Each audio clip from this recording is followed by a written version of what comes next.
Alors vous hésitez entre location courte durée, type Airbnb, et la location longue durée. Je vais vous aider à répondre à cette question. Tout simplement parce que pour moi, déjà, vous ne pouvez pas baser l'entièreté de votre stratégie sur la location courte durée. Il faut voir ça uniquement comme un boost de rentabilité dans une durée non certaine. Le risque que vous prenez en partant sur de la location courte durée, c'est un risque législatif. On ne sait pas si demain, vous aurez encore le droit de faire de la location courte durée. On a déjà vu que dans certaines villes, typiquement Marseille, on a beaucoup durci l'accessibilité à ce type d'exploitation.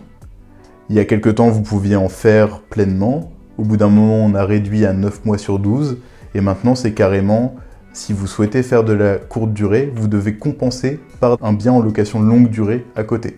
Donc pour un bien en courte, un bien en longue. Ensuite, il y a quand même des avantages à la location courte durée. Comme je le disais, c'est le boost de rentabilité. Il est certain, étant donné que le prix de la nuitée est bien supérieur au prix d'une nuitée classique en longue durée. Maintenant, ce que vous gagnez en rentabilité, vous le perdez en charge mentale.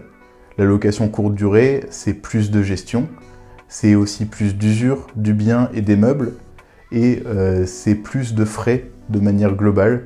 La gestion est aussi beaucoup plus complexe dans le sens où si jamais un locataire, par exemple, part avec les clés qu'il n'a pas remis dans la boîte à clés, c'est à vous de changer toutes les serrures et ça vous fait plus régulièrement intervenir sur le bien.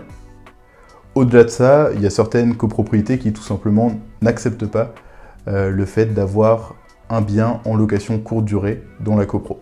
Si la rentabilité de votre bien en location longue durée n'est pas satisfaisante pour vous et qu'elle l'est seulement en courte durée, c'est que le projet n'est pas bon. Vous prenez beaucoup trop de risques à vous lancer là-dessus et il faut savoir que dans tous les cas, dans une échelle de 1 à 20 ans, vous allez devoir pivoter et repasser en longue durée. Donc il faut absolument que la rentabilité en longue durée soit satisfaisante pour vous lancer dans ce projet. C'est vraiment la phrase à retenir de cette vidéo.